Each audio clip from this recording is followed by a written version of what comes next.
It was almost 11 at night when the rain started. Cold, heavy drops hammered the empty streets of downtown Chicago, turning the asphalt into rivers of reflected light. Randy Thompson gripped the steering wheel, exhausted after a 12-hour shift. His 7-year-old daughter, Serena, slept in the passenger seat, clutching her mother's old scarf, a faded blue thing that still carried a faint trace of lavender perfume.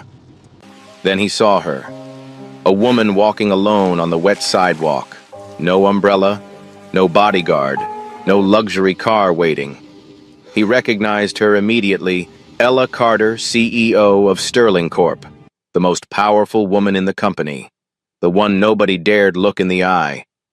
But tonight she looked like she was about to collapse. What should he do? Randy had been driving for Sterling Corp. for 4 years now. 4 years of early mornings and late nights. 4 years of watching executives come and go through the rearview mirror, never once looking at him as anything more than a function, a pair of hands on the wheel, a uniform behind the glass partition. He never complained. The job paid well enough to keep a roof over his daughter's head, and that was all that mattered. Serena stirred in her sleep, her small fingers tightening around the faded blue scarf draped across her chest. It had belonged to Denise, his wife. She had kissed him goodbye before he left for a night shift, and by morning she was gone, a drunk driver running a red light, and just like that, Randy became a single father. He still remembered the call, still remembered dropping to his knees in the break room, his phone slipping from his hand. The guilt had never left him. If he had been home that night, maybe he could have driven her instead. Maybe she would still be alive. But maybes didn't raise a child. So Randy buried his grief and kept moving. Now every night shift meant bringing Serena along. There was no one else to watch her, and daycare closed at 6.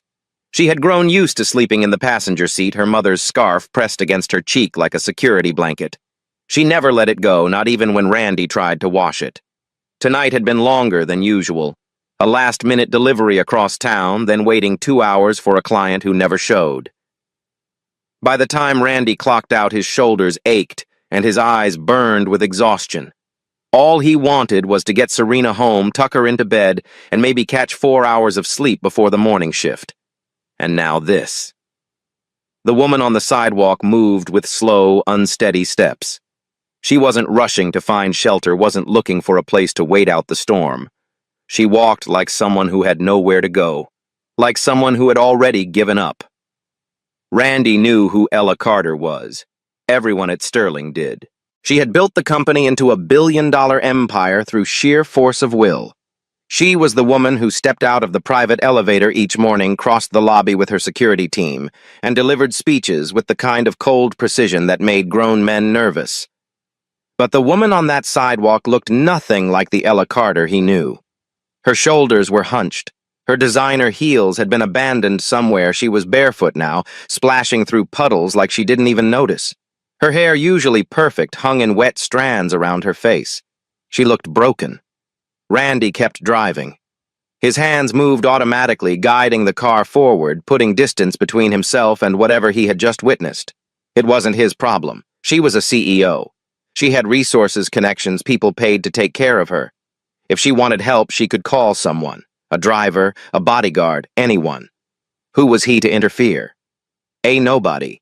A black man in a company car approaching a white female CEO alone at night that could end his career in a heartbeat. One misunderstanding, one wrong word, and he would be out of a job. Maybe worse. He thought about Serena, about the rent due next week, about the parent-teacher conference he couldn't afford to miss. No, this wasn't his fight. But as the car moved forward, Randy found himself glancing at the rear-view mirror. The woman's figure grew smaller, swallowed by the rain and the darkness. And then he looked at Serena. She was still asleep, her face peaceful, her small hand clutching Denise's scarf. She looked so much like her mother, the same curly hair, the same way her brow furrowed slightly when she dreamed. A thought crept into his mind unbidden. Ella Carter was somebody's daughter too. Maybe her father was still alive. Maybe he wasn't. But somewhere at some point, someone had held her the way Randy held Serena.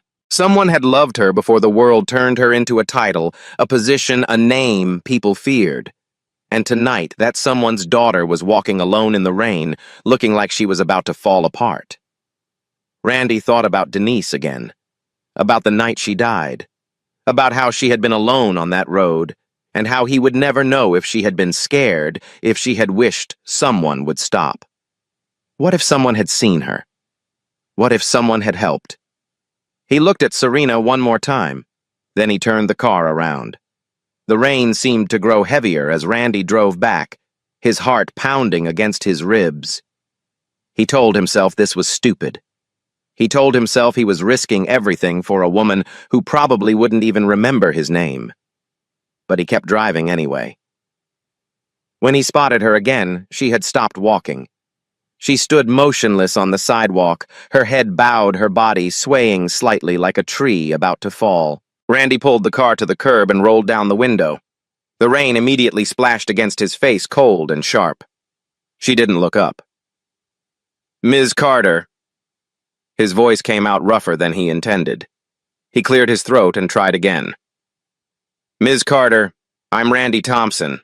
I work in the transportation department at Sterling. Can I give you a ride somewhere?" For a long moment, she didn't respond. The rain continued to fall, filling the silence between them. Then slowly she lifted her head. Her eyes met his through the rain, and Randy saw something there that made his breath catch. Not anger, not suspicion, emptiness, like someone who had been hollowed out from the inside. "I don't need help." Her voice was flat automatic, like she had said those words 1,000 times before. She turned and started walking again. Randy should have driven away. She had refused. He had done his part. There was nothing more to be done. But he thought about Serena again, about what he would want someone to do if his daughter was ever that lost, that alone. So instead of leaving, he put the car in drive and followed slowly, keeping pace with her, the engine humming softly through the rain.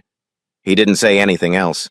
He just stayed there, a quiet presence in the storm, letting her know she wasn't completely alone. After what felt like an eternity, Ella Carter stopped walking. She stood there, rain streaming down her face, and finally looked back at the car. Her eyes moved from Randy to the passenger seat where Serena slept peacefully, with the scarf pressed against her cheek. Something shifted in her expression. The walls didn't come down, but they cracked just slightly. Without a word, she walked to the car and opened the back door. She got in, and Randy, heart still pounding, pulled away from the curb and drove into the night. The silence inside the car was thick enough to cut. Randy kept his eyes on the road, hyper-aware of every small movement from the back seat. The rain continued to hammer against the windshield, and the wipers squeaked in a steady rhythm that only made the quiet more unbearable. Ella sat as far from him as possible, pressed against the door like she was ready to bolt at any moment. Her wet clothes dripped onto the leather seats, but she made no move to apologize or adjust. She just stared out the window, her reflection, a ghost in the rain-streaked glass. "Where to?" Randy finally asked, his voice careful. She didn't answer immediately. When she spoke, her voice was hoarse, stripped of the commanding tone he had heard in company meetings. "The Meridian Hotel, downtown." Randy nodded and adjusted the route. The Meridian was one of the most expensive hotels in the city, the kind of place where a single night cost more than his monthly rent. But he didn't ask questions. It wasn't his place. Serena shifted in her sleep, and the movement drew Ella's attention. Randy saw it in the rearview mirror, the way her eyes lingered on the child on the faded blue scarf, clutched in small fingers. Something flickered across her face. He couldn't name it, but it looked almost like pain. The scarf slipped from Serena's grasp and fell to the floor of the car. Before Randy could reach for it, Ella leaned forward and picked it up. She held it for a moment, her thumb brushing against the worn fabric before gently placing it back in Serena's hands. The little girl sighed in her sleep and pulled the scarf closer. Neither adult said a word. When they arrived at the Meridian, Randy pulled up to the entrance. The doorman immediately stepped forward with an umbrella, but Ella didn't move to open the door. She was still looking at Serena. Her mother's... The question came out soft, almost reluctant, like she hadn't meant to ask. Randy met her eyes in the mirror. Yes, my wife. She passed away. Serena hasn't let go of it since. He didn't elaborate. He never did not with strangers. The words were simple, clinical a fact rather than a wound. But Ella seemed to understand what lay beneath them. She's lucky to have something to hold on to. Her voice dropped lower and Randy had to strain to hear the next words. I don't have anything left of my mother. She died when I was 10. My father buried himself in work after that board meetings, business trips, anything to avoid being home. I raised myself. The confession hung in the air between them, unexpected and raw. Randy didn't know what to say. He hadn't anticipated this, hadn't expected the most powerful woman at Sterling Corp to reveal something so personal to a driver she barely knew. Before he could respond, Ella opened the door. The cold air rushed in, carrying the smell of rain. She stepped out, then turned back one last time. Thank you, Randy. It was the first time she had used his name. Then she was gone, disappearing through the golden doors of the hotel, and Randy was left alone with his sleeping daughter and the echo of her words. He would learn later what had happened that day, that Ella had signed her divorce papers that afternoon, the end of an 8-year marriage to a man who had been sleeping with her assistant for the last 2, that she had walked out of the lawyer's office and kept walking, not knowing where she was going, not caring about the rain. But that night all Randy knew was that something had shifted. Something small, almost imperceptible, but real. He drove home thinking it was over. A strange encounter, a moment of unexpected humanity, and then back to normal. Their worlds were too different. She would forget his name by morning, and he would go back to being invisible. But he was wrong. A week later, Randy received a call from the transportation office. A special request had come in from the executive floor, Ms. Carter needed a driver for an upcoming business trip, and she had asked for him specifically. She said you were punctual and didn't ask unnecessary questions. The dispatcher told him, sounding just as confused as Randy felt. He almost said no. Almost made up an excuse about scheduling conflicts or family obligations. But the extra pay would cover Serena's upcoming dental appointment, and he couldn't afford to turn down the work. So he said yes. The business trip was 3 days in Philadelphia. Randy drove while Ella worked in the back seat, her laptop open, her phone constantly ringing. She barely acknowledged him the first day, just gave him addresses and times, and he followed them without complaint. But on the second night, something shifted. They were stuck in traffic after a late dinner meeting, the city lights blurring through the rain-spotted windows. Ella had closed her laptop and was staring out at the crawling cars, her expression unreadable. Your daughter, she said suddenly. Serena, how old is she? Randy glanced at the mirror, surprised. 7. She's in 2nd grade. Does she like school? Most days. She's not a fan of math, but she loves reading. Goes through books faster than I can buy them. A hint of a smile touched Ella's lips, so brief Randy almost missed it. I was the same way. My mother used to take me to the library every Saturday. I would check out the maximum number of books allowed and finish them all before the next weekend. It was the second time she had mentioned her mother. Randy filed it away but didn't push. Serena would probably love that, he said instead. The library near us closed down last year. Budget cuts. Now we have to drive 30 minutes to the nearest one. Ella's brow furrowed slightly like she was making a mental note. She didn't say anything else, but there was something different in the silence that followed something less distant. Over the next few weeks, the calls kept coming. Late-night drives when Ella needed to clear her head. Airport pickups when she didn't want to deal with the company car service. Sometimes she worked in the back seat. Sometimes she just watched the city pass by. And sometimes she talked. Never about anything too personal. Mostly about work. The pressures, the endless meetings, the board members who questioned her every decision. Randy listened without judgment, offering the occasional comment but never overstepping. He learned that she had been CEO for 10 years, that she had fought her way up in an industry dominated by men who underestimated her at every turn. that she had sacrificed everything for the company, including, as she mentioned once with a bitter edge, a marriage that had ended in betrayal. "He was sleeping with my assistant," she said one night, her voice flat. "For 2 years. Everyone knew except me. Or maybe I knew and didn't want to see it." She laughed, but there was no humor in it. "He said I loved Sterling more than I loved him. Maybe he was right. Maybe I don't know how to love anything else." Randy didn't ask for details. He didn't need to. He recognized the look in her eyes, the same one he saw in the mirror every morning. The look of someone who had lost something they couldn't get back. One evening, Serena came along for a ride. The babysitter had canceled last minute, and Randy had no choice but to bring her. He apologized profusely, but Ella waved it off. "It's fine," she said. "I don't mind." Serena, ever curious, spent the first half of the drive sneaking glances at the elegant woman in the back seat. Finally, her courage won out. "Are you my daddy's boss?" she asked. Ella's lips twitched. "Something like that." "You look tired," Serena observed with the bluntness only a child could manage. "My daddy looks tired, too. He works too much." Randy nearly choked. "Serena, that's not polite." But Ella shook her head. "No, she's right. I am tired." She looked at Serena with genuine interest. "What do you do when your daddy is tired?" Serena thought about it seriously. "I make him tea, and I let him pick the movie even if it's boring." Something softened in Ella's expression. She reached into her bag and pulled out a book, a picture book with a colorful cover, the kind sold at airport gift shops. "I bought this earlier today," she said. "I don't know why. I don't have anyone to give it to."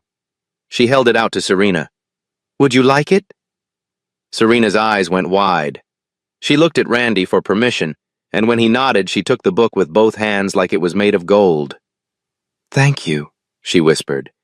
Then after a moment, "Do you have kids?" The question landed like a stone in still water. Ella's smile faded, and for a long moment she didn't speak. Randy watched her in the mirror, saw the way her jaw tightened, the way her hands folded in her lap. "No," she finally said. "I don't." Serena nodded thoughtfully. "That's okay. My daddy says family is the people who love you, not just the people who look like you." Randy felt his throat tighten. He didn't remember saying that it was something Denise used to tell Serena back when she was alive. The fact that Serena still remembered, still repeated it, made his chest ache. Ella didn't respond, but Randy saw her turn toward the window, and he could have sworn he saw her wipe her eyes. Later that night, Randy's co-worker, Derek, cornered him in the break room. Derek was 45, loud, and perpetually cheerful, the kind of man who made friends everywhere he went and considered it his personal mission to drag Randy out of his shell. "So," Derek said, leaning against the counter with a knowing grin. "You and the Ice Queen, what's going on there?" Randy poured himself a cup of coffee. "Nothing. She just requests me for drives. That's it." "That's it," Derek repeated clearly, unconvinced. "Randy, she hasn't requested a specific driver in 10 years. Now suddenly she can't go anywhere without you." "It's not like that." "Then what's it like?" Derek's tone softened, the teasing edge fading. "Look, man, I'm not trying to give you a hard time. I'm just saying you've been different lately. Less tired, almost happy." He let that sink in. "Denise has been gone a long time. You're allowed to move on." Randy's grip tightened on his coffee cup. "I'm not moving on. I'm just doing my job." Derek studied him for a long moment. "You know what I think? I think you're scared. Not of her, not of the job. You're scared of actually feeling something again." Randy didn't answer. He couldn't. Because Derek was right. Every night after dropping Ella off, Randy would drive home and sit in his car for 10 minutes before going inside. He would think about the way she looked at Serena, the rare smiles, the fragments of herself she had shared with him. And he would feel the guilt rising like bile in his throat. Denise had been gone for years, but some nights it felt like days. How could he let himself care about someone else? How could he even think about it? It felt like betrayal, like he was erasing Denise's memory, replacing her with someone new. And beyond the guilt, there was fear. Fear that if he let himself hope again, he would lose again. Fear that the universe would take away anyone he dared to love. So he kept his distance. Stayed professional. Told himself that whatever connection existed between him and Ella was temporary, a strange intersection of two lonely lives that would eventually diverge. But then, he saw the drawing. Serena had been working on it for days, hiding it under her pillow, refusing to let Randy see. But one morning he found it on the kitchen table, left there by accident. It was a family portrait drawn in crayon. 3 figures stood in front of a house. Randy tall and brown-skinned, Serena small with curly hair, and next to them a woman with yellow hair and a blue dress. Underneath, in Serena's careful handwriting, "My family, Daddy, me, and Miss Ella." Randy stared at the drawing for a long time. His daughter had included Ella in their family. He didn't know whether to feel touched or terrified. That same day, Ella called him. But this time her voice was different, cold and distant, the way it had been before any of this started. "Randy, I wanted to let you know that I'll be using the regular car service from now on. Your work has been excellent, and I'll make sure to note that in your file." Randy felt something twist in his chest. "Did I do something wrong?" "No," Ella said quickly. "You've been nothing but professional. This is just... It's better this way. For both of us." The line went dead. Randy sat in his car, staring at his phone, trying to understand what had just happened. Everything had seemed fine. More than fine. So why was she suddenly cutting him off? He didn't know that earlier that day Ella had seen Serena's drawing. She had been walking through the transportation office on her way to the parking garage, a route she had started taking recently, though she wouldn't admit to herself why. Serena had been there waiting for Randy to finish his shift. The little girl had run up to her, proudly showing off the picture, pointing out each figure with obvious delight. "That's you," Serena had said, tapping the woman in blue. "I made your hair pretty." Ella had smiled, taken the drawing, admired it. She had thanked Serena for including her. And then she had gone back to her office and felt the walls closing in. Because Serena's drawing had forced her to confront something she had been avoiding for weeks, this wasn't just a professional arrangement anymore. These people were starting to feel like family. And Ella Carter didn't do family. Her mother had died when she was 10. Her father had buried himself in work and left her to raise herself. Her marriage had crumbled because she didn't know how to let anyone in. She was broken. She was incapable of love. And if she stayed in Randy and Serena's lives, she would only hurt them. So she did what she always did. She ran. Randy didn't fight it. He told himself it was for the best. She was a CEO, he was a driver. Whatever had been building between them was a fantasy, nothing more. But at night, when the apartment was quiet and Serena was asleep, he would sit by the window and stare at the city lights, feeling emptier than he had in years. And across town in her penthouse that had never felt more like a prison, Ella Carter did the same. 2 weeks passed. Then 3.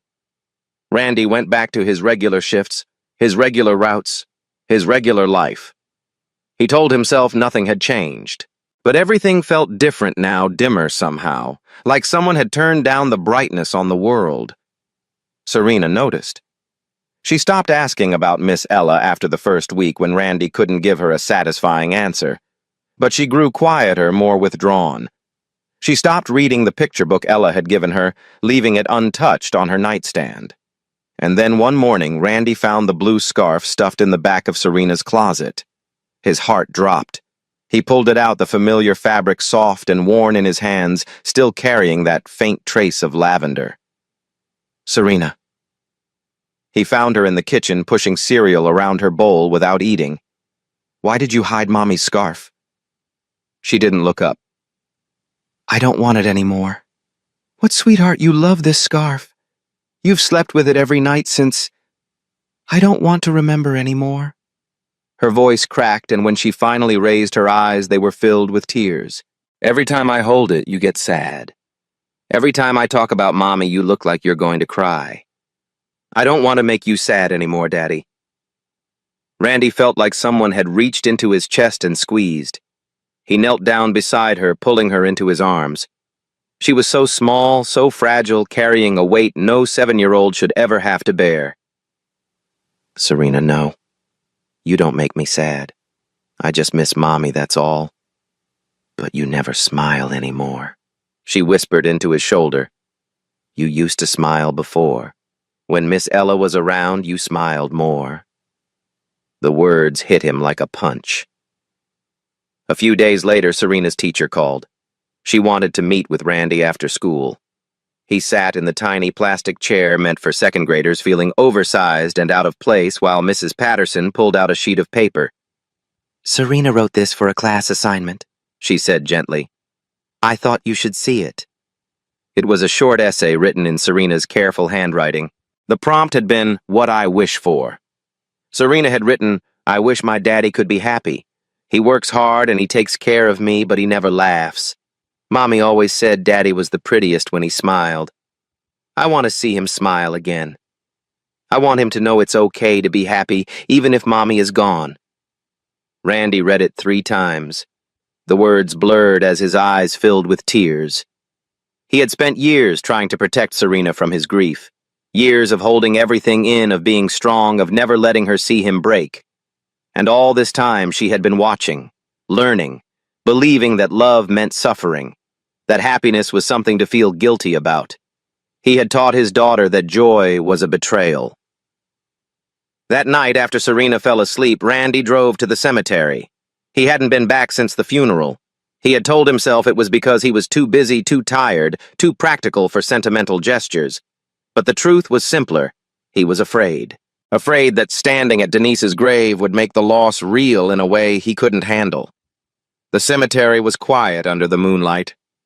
Randy walked between the headstones until he found hers, a simple marble marker with her name, her dates, and the words, "Beloved Wife and Mother." He stood there for a long time, not knowing what to say. "I'm sorry," he finally whispered. "I've been trying so hard to hold on to you that I forgot how to live. And now Serena thinks happiness is wrong. She thinks loving someone means losing them." His voice broke. "That's not what you would have wanted. You always told me to keep going, to find joy wherever I could. And I've been so scared of letting you go that I've been teaching our daughter to be afraid too." The wind stirred the leaves around him, and for a moment he could almost hear Denise's voice, that gentle laugh, the way she used to tease him about being too serious.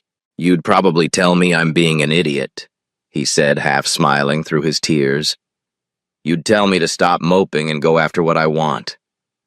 He took a shaky breath. "There's someone, Denise. Someone who makes me feel like maybe I'm not just surviving anymore. Someone who sees me, really sees me. And I've been so afraid of betraying you that I pushed her away." He touched the cold marble of the headstone. "I'll never stop loving you, but I think it's time for me to start living again. For me, and for Serena." Across the city, Ella Carter was falling apart. The board meeting had been a disaster. She had misread the quarterly projections, fumbled her response to a critical question, and watched the confidence drain from the faces of her investors in real time. Afterward, one of the senior board members had pulled her aside. "Ella, I've known you for 10 years. I've never seen you like this. Whatever is going on in your personal life, you need to get it sorted. The company can't afford a CEO who isn't fully present." She had nodded, promised to do better, and retreated to her office to stare at the wall. That night, she went home to her empty penthouse and poured herself a glass of wine she didn't drink. She wandered through the rooms, feeling like a ghost in her own life. In the back of her closet, she found an old box she hadn't opened in years. Inside were the few things she had kept from her childhood report cards, photographs, a dried flower from a school dance. And at the bottom, wrapped in tissue paper, was a bracelet. It was cheap, the kind of thing you could buy for a few dollars at any department store. a thin chain with a small heart charm. Her mother had given it to her for her 10th birthday, just a few months before she died. Ella had hidden it away because looking at it hurt too much. Because wearing it meant admitting she still missed her mother, still needed her, still wished things had been different. She slipped it onto her wrist. The metal was cold against her skin, but as it warmed, something shifted inside her. She thought about her mother, really thought about her for the first time in years. The Saturday library trips, the bedtime stories, the way she used to say that being strong didn't mean being alone. Her mother hadn't raised her to be this person, this cold, isolated woman who pushed away anyone who got too close. Ella had built her own prison brick by brick and called it success. The letter arrived at her office the next morning. It was handwritten, delivered by internal mail with no return address. But she recognized the handwriting from the transportation logs she had reviewed weeks ago. She opened it with trembling hands. "I don't know if I have any right to write this," it began. "But I've stayed quiet for too long in my life, and I don't want to do that anymore. I'm not writing to you as an employee to a CEO. I'm writing to you as one person to another, two people who have both lost someone, who both know what it's like to be alone, even in a crowded room. I don't need you to be the woman everyone at Sterling sees. I don't need the power, or the title, or the image. I just need Ella, the woman who stood in the rain that night, the woman who looked at my daughter's scarf and understood. If you're scared of hurting me and Serena, you should know we've already lost the person we loved most in the world. We know what grief looks like. We've lived with it every day. But we're also learning that grief doesn't have to be the end, that there's room for more love, more hope, more life. You don't have to be perfect. None of us are. Randy." Ella read the letter 7 times, and then she made a decision. The company-wide meeting was scheduled for Friday morning. It was supposed to be a standard quarterly update, numbers, projections, strategic initiatives, the kind of meeting where Ella delivered a polished speech and everyone nodded along. But when she took the stage, she set her notes aside. "I've been CEO of this company for 10 years, she began. "In that time, I've built a reputation for being tough, controlled. Some of you might use less flattering words." A ripple of nervous laughter moved through the crowd. "I took pride in that reputation. I believed that leadership meant never showing weakness, never needing anyone, never letting emotion interfere with business." She gripped the podium, steadying herself. "I was wrong." The room went still. A few months ago, I was at the lowest point of my life. I had just signed my divorce papers. I had lost my sense of purpose, lost any connection to the person I used to be. And on that night, when I was walking alone in the rain, ready to give up, someone stopped. Not because I was his boss, not because he wanted anything from me, just because he saw another human being who needed help. She found Randy in the back of the room. He was standing near the door, frozen in place, staring at her with an expression she couldn't quite read. "That man taught me something I had forgotten. That strength isn't about standing alone. It's about having the courage to let people in, to admit when you're struggling, to ask for help." She took a breath. "From now on, this company is going to change. We're going to build a culture where people matter more than positions, where vulnerability isn't weakness, where we take care of each other not because it's good for business, but because it's the right thing to do. And I'm going to start by being honest with all of you. I don't have all the answers. I need your help, not as employees, but as people." The silence stretched for a long moment. Then slowly someone started clapping. Then another. Then another. The applause spread through the room like a wave. Randy watched her step down from the stage, her eyes bright with something that looked like tears and hope combined. Derek leaned over and elbowed him in the ribs. "That was about you, wasn't it?" Randy didn't answer. He was already moving toward the door. She met him in the hallway, away from the crowd. Neither of them spoke at first. They just stood there, the noise of the meeting fading behind them. "I got your letter," Ella finally said. "I noticed." A small smile tugged at her lips. Was that too much, the speech? It was perfect. She looked down at her wrist at the cheap bracelet with the heart charm. I found this last night. My mother gave it to me before she died. I've been hiding it for over 30 years because I was afraid of what it would make me feel. She met his eyes. I don't want to hide anymore, Randy. He reached out and took her hand. It was the first time they had ever touched. Neither do I. 3 weeks later, on a cool Sunday afternoon, Randy, Serena, and Ella sat together in a small park near Randy's apartment. The sky was overcast, threatening rain. Serena was trying to teach Ella how to fly a kite. It wasn't going well. You have to run faster, Serena commanded, bouncing impatiently. Ella, breathless and laughing, attempted another sprint across the grass. The kite wobbled, rose for a moment, then crashed back down. I'm hopeless at this, she admitted, walking back to the bench where Randy sat watching. She learned from her mom, he said. Denise was a kite champion, won a contest when she was 12. Never let me forget it. Ella sat down beside him close enough that their shoulders touched.